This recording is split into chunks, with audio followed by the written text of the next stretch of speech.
Hi friends আপোনালোকে দেখি পাইছে এখন ইয়ামাহা এজেটাৰ হয় আৰু এইখন আপোনাৰ বহুত দিনৰ পুৰণি বাইক হয়। আপোনালোকে দেখি পাইছে এইখন বাইক নহলেও আপোনাৰ 15-16 বছৰ হৈ গ'ল আৰু এইখন বাইক এতিয়াও চলি আছে মাৰ্কেটত। আৰু এইখন বাইকৰ প্ৰব্লেম হৈছে যেহেতু কালি মই নাছিলোঁ আৰু কালি এইখন বাইক আহিছে মোৰ দোকানত আৰু থৈ দিয়া আছিলে। আজি মই এইখন বাইকৰ গোটেইখিনি কাম কৰিম মই আৰু কাম ইয়াত কি কাম হ'ব মই সম্পূৰ্ণভাৱে মই দেখুৱাই দিম আপোনালোকক আৰু সম্পূৰ্ণভাৱে যিখিনি কাম হ'ব সেই গোটেইখিনি কাম মই সম্পূৰ্ণভাৱে মই কৰিম। আৰু এইখন পুৰণি মডেলৰ বাইক হয়, ইয়ামাহা এজেটাৰ হয় আৰু এইখন একচুৱেলি চকা পামচাৰ হৈছে, পিছ চকাটো পামচাৰ হৈছে আৰু বাইকখন চলি যাওঁতে বাইকখন ঝাটকা লৈ যায়, এনেকৈ ৰখি যায়, মানে স্মুথলি নপলায় গাড়ীখন। যেতিয়া পিকআপ যেতিয়া দিওঁ পলাব লাগে গাড়ীখন তেতিয়া নপলায়, মানে গাড়ীখন ঝাটকা দি গৈ থাকে ৰাস্তাত। আৰু সেই ঝাটকা বেমাৰটো বহুত মেকানিকো ধৰিব নোৱাৰে যে কোনটো ফল্ট হৈছে বা কাৰেণ্টৰ ফল্ট হৈছে নে তেলৰ ফল্ট হৈছে নে কিবা বেলেগ অন্য কিবা ফল্ট হৈ আছে, সেইবিলাক ধৰিব নোৱাৰে। আজি মই সম্পূৰ্ণভাৱে ইয়াত কি ফল্ট হৈ আছে সেই ফল্টটো মই বিচাৰি উলিয়াই দিম আৰু গাড়ীখন সুন্দৰভাৱে চলিব। আৰু লগতে দাদাজনে মোক কৈছে মোবিলটো সলাই দিব লাগে গাড়ীখনৰ, যিটো মানে ইঞ্জিন অইল, সেই ইঞ্জিন অইলটো মই ড্ৰেইন দি পেলাই নতুন ইঞ্জিন অইল ভৰাই দিব লাগে আৰু মোটামুটি গাড়ীখন চলিব লাগে বুলি পেলাই মোক কৈছে। আৰু পিছ চকাটো পামচাৰ হৈছে, পিছ চকাটো খুলিব এতিয়া আৰু মই আপোনালোকক দেখুৱাই লৈছোঁ। আৰু যিহেতু ঝাটকাৰ যিটো প্ৰব্লেম সেইটো মানে 3টা বিধৰ কাৰণে ঝাটকা হয়। এটা হয়তো স্পাৰ্ক প্লাগ বেয়া থাকিলে হয়তো ঝাটকা ল'ব, আৰু 2 নম্বৰ হৈছে তেলৰ কাৰণে তেল নাপালে ঝাটকা ল'ব, আৰু 3 নম্বৰ হৈছে কাৰেণ্টৰ। কাৰেণ্ট যদি কম পায় বা কাৰেণ্ট যদি একেবাৰে কম আহে তেতিয়াও গাড়ীখন ঝাটকা লৈ চলিব। এই 3টা প্ৰব্লেমৰ ভিতৰত যিকোনো এটা প্ৰব্লেম হৈ আছে গাড়ীত, আৰু মই গোটেইখিনি মই খুলিম গাড়ীখন আৰু খুলি পেলাই মই নিজেই চলাই চাম আৰু চলোৱাৰ পাছত গাড়ীখনৰ প্ৰব্লেম ছল্ভ হৈছে নে হোৱা নাই সকলোখিনি মই চাম। আৰু এতিয়া মই লাগি গৈছোঁ মই এই বাইকখনত, আৰু এই বাইকখন মই সোনকালে মই ৰেডি কৰিম। আপোনালোকে চাই যাব মোৰ ভিডিঅ'ত।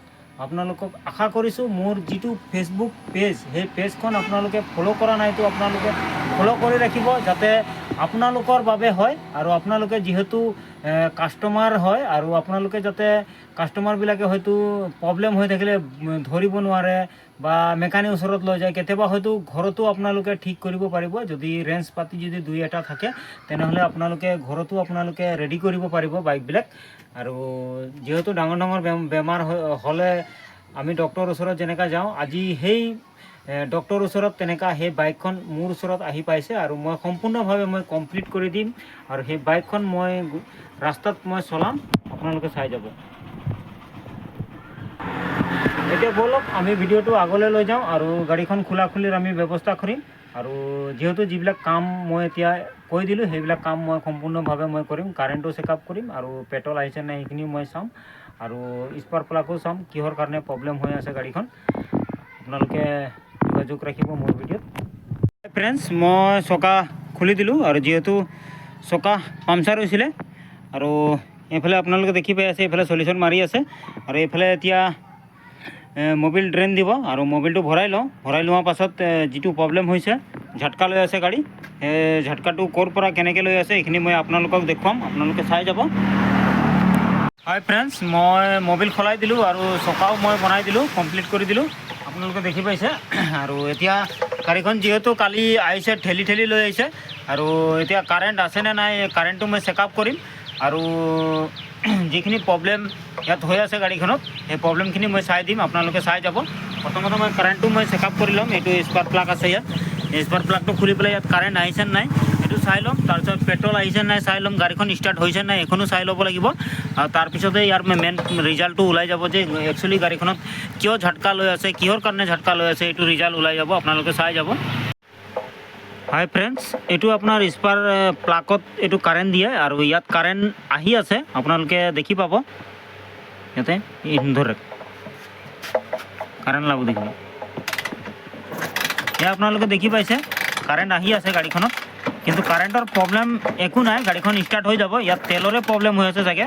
আৰু এইটো যিটো কাৰ্বেটাৰ লগাই থোৱা আছে এই কাৰ্বেটাৰটো খুলি পেলাই চাফা কৰিব লাগিব আৰু ভালকৈ তেল আহি পাব তেতিয়া গাড়ীখন সুন্দৰভাৱে ষ্টাৰ্ট হৈ যাব আৰু কাৰেণ্টৰ ফল্ট একো নাই। আৰু এই স্পাৰ্ক প্লাগটো আপোনালোকে দেখি পাইছে, স্পাৰ্ক প্লাগটো জেনুইনি হয়, এইটো চেম্পিয়ন কোম্পানীৰ লগাইছে, কিন্তু স্পাৰ্ক প্লাগটো অলপ ক্ষয় গৈছে, আপোনালোকে দেখি পাইছে। আৰু মই স্পাৰ্ক প্লাগটো মই চেঞ্জ কৰি দিম, আৰু চেঞ্জ কৰি দিলে ভাল হ'ব। কিছুমান হয়তো মানে স্পাৰ্ক প্লাগৰ কাৰণে হয়তো গাড়ীখন ঝাটকা দি থাকে, আৰু এইটো একচুৱেলি স্পাৰ্ক প্লাগটো মই চেঞ্জ কৰি দিম, গাড়ীখন ঠিক হৈ যাব, আপোনালোকে চাই যাব। হাই ফ্ৰেণ্ডছ, আপোনালোকে দেখি পাইছে মই গাড়ীখন যিহেতু মই ষ্টাৰ্ট কৰিলোঁ, আৰু গাড়ীখন ষ্টাৰ্ট কৰাৰ পাছত আপোনালোকে ইঞ্জিনৰ মাত আপোনালোকে শুনিব পাইছে, এয়া দেখিছে। আৰু এইফালে অইল পাম্পে অইল ছাপ্লাই কৰা নাই, আৰু অইল পাম্প ইয়াৰ বেয়া হৈ গৈছে গাড়ীখনৰ। আৰু অইল পাম্প বেয়া হৈ যোৱাত ইয়াৰ টাইমিং চেন প্ৰকাৰ চাউণ্ড কৰি আছে গাড়ীখনত, আপোনালোকে দেখি পাই আছে, এয়া ঘূৰি আছে গাড়ীখন। কিন্তু গাড়ীখন ষ্টাৰ্ট হৈছে কমপ্লিটলি, কিন্তু প্ৰব্লেম এতিয়াও আছে, ইঞ্জিনৰ কাম কৰাব লাগিব। আৰু ইঞ্জিনৰ টাইমিং ছেট ধুনীয়াকৈ বদলি কৰি দিলে গাড়ীখনৰ চাউণ্ড কোৱালিটি ভাল আহি যাব। আপোনালোকে দেখি পাইছে এয়া এইখন গাড়ী, আৰু এইখন গাড়ী প্ৰব্লেম হৈ আছে, চাউণ্ডে ইমান বেয়া চাউণ্ড ওলাইছে ইঞ্জিনৰ পৰা, আপোনালোকে দেখি পাইছে। আৰু মানে মই তেল ডাইৰেক্ট কৰি পেলাই মই গাড়ীখন ষ্টাৰ্ট কৰিছোঁ, যিটো টেংকিত তেল আছে সেই তেল দি ষ্টাৰ্ট হোৱা নাই, মই বটল বান্ধি পেলাই মই ষ্টাৰ্ট কৰিছোঁ। গাড়ীখন কিন্তু সুন্দৰভাৱে ষ্টাৰ্ট হৈছে, ষ্টাৰ্টিঙত একো প্ৰব্লেম নাই। আৰু এতিয়া আপোনালোকে দেখি পাইছে এখন মানে টাইমিং ছেটআপটো গোটেইটো বদলি কৰিব লাগিব, হয়তো ৰকাৰ কেৰেমচাপো হয়তো বদলি কৰিব লগা হ'ব পাৰে। আৰু এইটো গাড়ীখন তেনেকৈ চলাই আছে, আৰু মবিলো গাড়ীখনৰ পৰা মবিলো ওলোৱা নাই, আপোনালোকে দেখি পাইছে, সেয়া মবিলো ওলোৱা নাই, আপোনালোকে দেখি পাইছে। মেক্সিমাম মানে মবিল 100 গ্ৰামমান মবিল ওলাইছে ইয়াৰ পৰা, আৰু গাড়ীখন প্ৰব্লেম হৈছে। আৰু সুন্দৰভাৱে মই বনাই দিব লাগিব। আৰু দাদাজনক মই কল কৰি আছোঁ, এতিয়া দাদাজন আহিব আৰু নিজৰ গাড়ী নিজে চাই ল'ব, আৰু চাই পেলাই আৰু মই সুন্দৰভাৱে মই বনাই দিম। আৰু আপোনালোকে চাই যাব, এই ভিডিঅ'টো বহুত লাইক কৰিব, কমেণ্ট কৰিব। আৰু আপোনালোকক মই অনুৰোধ কৰিছোঁ, এনেকুৱা যদি আপোনালোকে মবিল কম থকাত যদি আপোনালোকে গাড়ী চলাই আছে, তেনেহ'লে আপোনালোকৰো গতি এইখনেই হ'ব। এইখন যেনেকুৱা গতি হৈছে তেনেকুৱা আপোনালোকৰো বাইকবিলাকৰো হৈ যাব। আপোনালোকে মবিলটো সোনকালে আপোনালোকে চেঞ্জ কৰিব। মেক্সিমাম 1800 কিলোমিটাৰ চলোৱাৰ পাছত আপোনালোকে মন দি শুনিব মোৰ কথাবিলাক। 1800 কিলোমিটাৰ চলোৱাৰ পাছত আপোনালোকে ইঞ্জিন অইল আপোনালোকে চেঞ্জ কৰিব। গাড়ীখনৰ যিটো ইঞ্জিন অইল, সেই ইঞ্জিন অইলটো আপোনালোকে চেঞ্জ কৰি দিব। এখন 6 মাহৰ পৰা ইঞ্জিন অইল চেঞ্জেই কৰা নাই, আৰু মবিলো ওলোৱা নাই। আপোনালোকক মই দেখুৱালোঁ, মোৰ যিটো এইটো ডাব্বা হয়, এই ডাব্বাটোত মবিলে ওলোৱা নাই। 100 গ্ৰাম মবিল ওলাইছে, এই 100 গ্ৰাম মবিল দি ইমান ডাঙৰ ইঞ্জিনটো কেনেকৈ চলিব, আপোনালোকে নিজে কমেণ্ট কৰি পেলাই আপোনালোকে মোক জনাব। আপোনালোকে দেখি পাইছে গাড়ীখনত প্ৰব্লেম একো নাই, গাড়ীখনৰ টাইমিঙৰ প্ৰব্লেম আছে, আৰু কাৰ্বেটাৰটো ধুনীয়াকৈ চাফা কৰি দিলে গাড়ীখন ঠিক হৈ যাব। আপোনালোকে দেখি পাইছে। হাই ফ্ৰেণ্ডছ, আপোনালোকে গাড়ীখনৰ প্ৰব্লেমটো আপোনালোকে বুজি পালে। এইখন গাড়ী য়ামাহা FZ-R হয়, আৰু এইখন আপোনাৰ অল্ড মডেল বাইক হয়, আৰু ব্লকটো ঠিকেই আছে। আৰু ইয়াত ইঞ্জিনত চাউণ্ড আহি গৈছে, মবিল নথকাৰ কাৰণে চাউণ্ড আহিছে। আৰু মবিল মই ঢালিলোঁ 1 লিটাৰ, কিন্তু তথাপি চাউণ্ড যোৱা নাই। ইয়াৰ অইল পাম্প বেয়া হৈ গৈছে, আৰু অইল পাম্প বেয়া হৈ যোৱাত ইঞ্জিনৰ চাউণ্ড বহুতখিনি বাঢ়ি গৈছে, আৰু টাইমিং চেনো বহুত দীঘল হৈ গৈছে। আপোনালোকে দেখি পাইছে ইয়াত লুজ হৈ গৈছে, আৰু সেইটো কাৰণে তেনেকুৱা চাউণ্ড কৰি আছে গাড়ীখন। আৰু এতিয়া খুলিব লাগিব, টাইমিং চেন বদলি কৰিব লাগিব, আৰু ইয়াত টেনশ্যনত বদলি কৰিব লাগিব, আৰু ৰকাৰ কেৰেমচাপটো চাই ল'ব লাগিব। ৰকাৰ কেৰেমচাপ হয়তো কিবা প্ৰব্লেম হৈছে, তেনেহ'লে বদলি কৰি দিব লাগিব। আৰু লগতে এইফালে অইল পাম্পটো বদলি কৰিব লাগিব, তেতিয়া গাড়ীখনৰ মাতটো একেবাৰে ক্লিয়াৰ হৈ যাব। এইখন ভিডিঅ' আপোনালোকে অতি সোনকালে আপোনালোকে পাই যাব। আপোনালোকে মোৰ চেনেলটো আপোনালোকে ফ'ল' কৰি ৰাখিব, তেতিয়া আপোনালোকে এইখন বাইকৰ য়ামাহা FZ বাইকৰ আপোনালোকে গোটেইখিনি ডিটেইলছ ভিডিঅ' আপোনালোকে পাই যাব। Thank U.